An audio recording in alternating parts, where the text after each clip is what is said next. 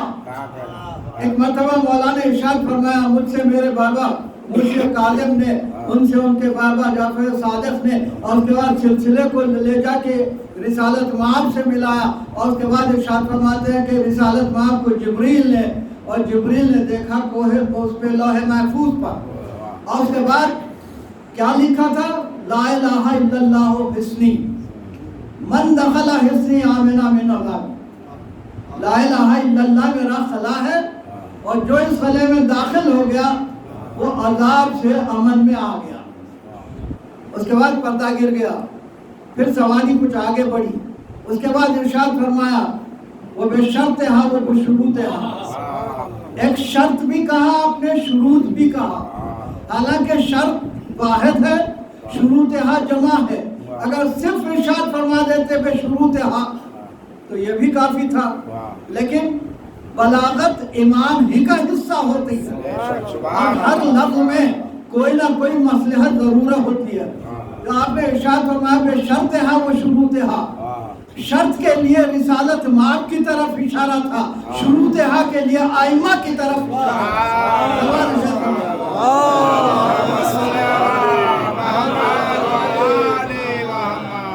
بتا رہے تھے. امام کلمے کی تکمیل کر رہے تھے, لا الہ الا اللہ بے شرطہا یعنی محمد الرسول اللہ, وہ بے شروطہا سے علی ولی اللہ.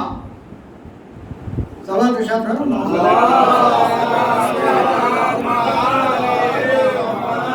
اب سوال یہ پیدا ہوتا ہے کہ آپ نے تسلسل کیوں بتایا راویوں کا؟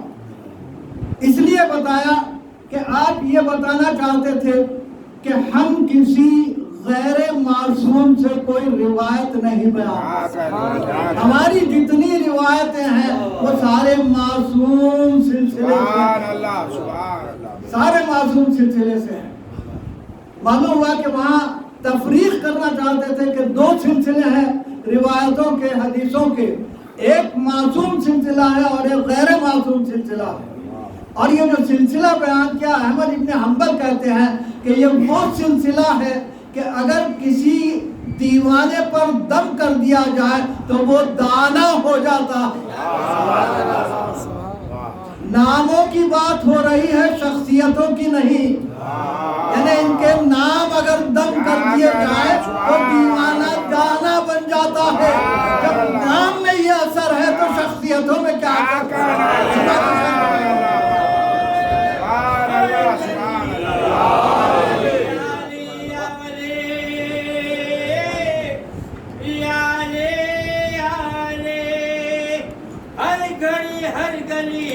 کر کے ذکر علی لگے نارا ہر گلی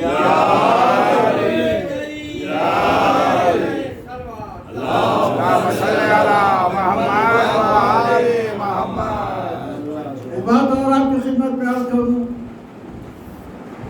ایک شخص محمد بن عیسیٰ نام, وہ کہتا ہے میں نے خواب میں دیکھا کہ مقامی مسجد میں رسالت مآب تشریف لائے ہیں اور آپ کے سامنے ایک طبق کھجوروں کا رکھا ہوا ہے. میں نے جا کے کہا مولا کچھ ارشاد کچھ عطا فرمائیے, تو آپ نے ایک مٹھی کھجور اٹھا کے دے دی. وہ کہتا ہے کہ میں نے گنے تو تعداد 18 تھی. میں فکر میں تھا کہ یہ 18 کھجور کس بات کی دلیل ہے، اس کی تعبیر کیا ہے۔ وہ یہ غالباً یہ سوچ رہا تھا کہ میری اس حیات کے شاید 18 دن باقی رہ گئے، یا 18 مہینے، یا 18 سال۔ اگر آج ہمارے دور میں اگر ہم خواب دیکھیں تو ہم یہ سوچیں گے جب رسالت مآب نے 18 کھجور دیے ہیں تو یقیناً 18 کروڑ تو ملنا چاہیے۔ یہ دور کی تبدیلی ہے۔ اس زمانے میں وہ سوچ رہے تھے کہ اس کی تعبیر کیا ہے۔ تو ایک مرتبہ کچھ ہی دن گزرے کہ معلوم ہوا کہ امام رضا علیہ السلام تشریف لائے،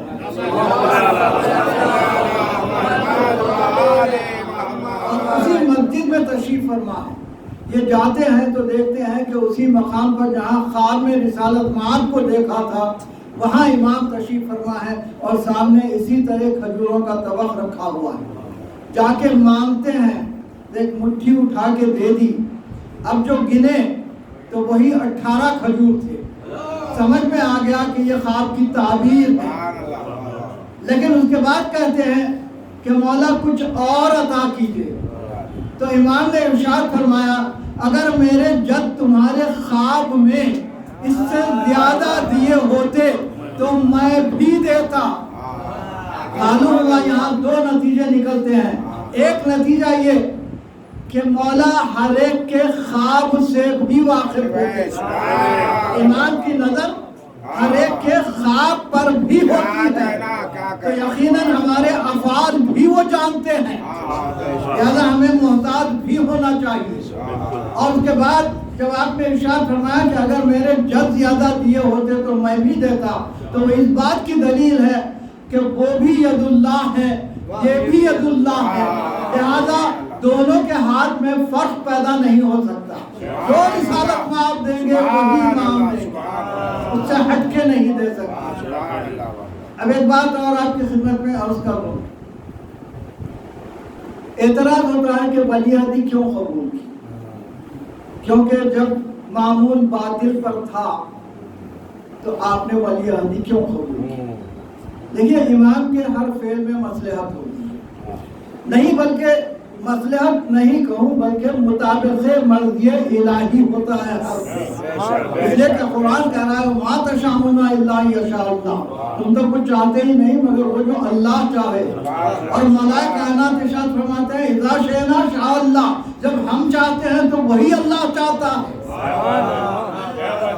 جب ہم چاہتے ہیں تو وہی اللہ چاہتا ہے۔ تو معلوم ہوا کہ آپ نے ولی عہدی اگر قبول کی ہے تو یہ مرضی الہی تھی۔ کیا تھی؟ اس لیے پروردگار عالم نے ولی عہدی قبول کرنے کے لیے آپ کو متعین کیا کہ تمام شیعوں کو فائدہ پہنچے، ایک سبب تھا۔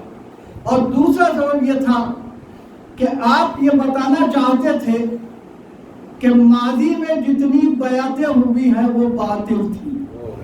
یہ بہت اہم بات ہے۔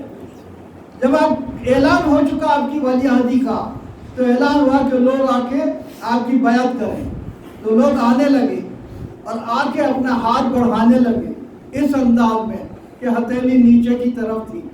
آپ نے ارشاد فرمایا کہ بیعت اس طرح نہیں کی جاتی بلکہ تمہارا ہاتھ یوں ہونا چاہیے۔ انہوں نے کہا ہم نے تو ہمیشہ ایسے ہی بیعت کی ہے۔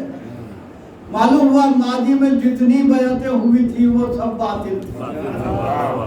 اس کے بعد آپ نے قرآن سے دلیل دی، ارشاد فرماتے ہیں کہ ید اللہ فوق ایدیہم، جو ید اللہ ہوتا ہے اس کا ہاتھ یقیناً سب کے ہاتھوں کے اوپر ہوتا ہے۔ یہ بھی بتا دیا کہ ماضی میں جتنی بیعتیں جس کی ہوئی ہے وہ اللہ کی طرف سے نہیں تھے بلکہ ہم اللہ کا ہاتھ ہے، لہذا اب جو بیعت ہو رہی ہے وہ ید اللہ کے پاس ہو رہی ہے۔ یہ سبب تھا کہ امام کی مصلحت ہوتی ہے۔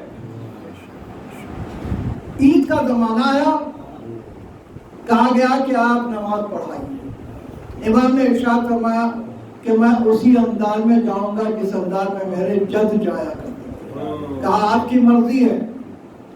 تو آپ جب نکلے ہیں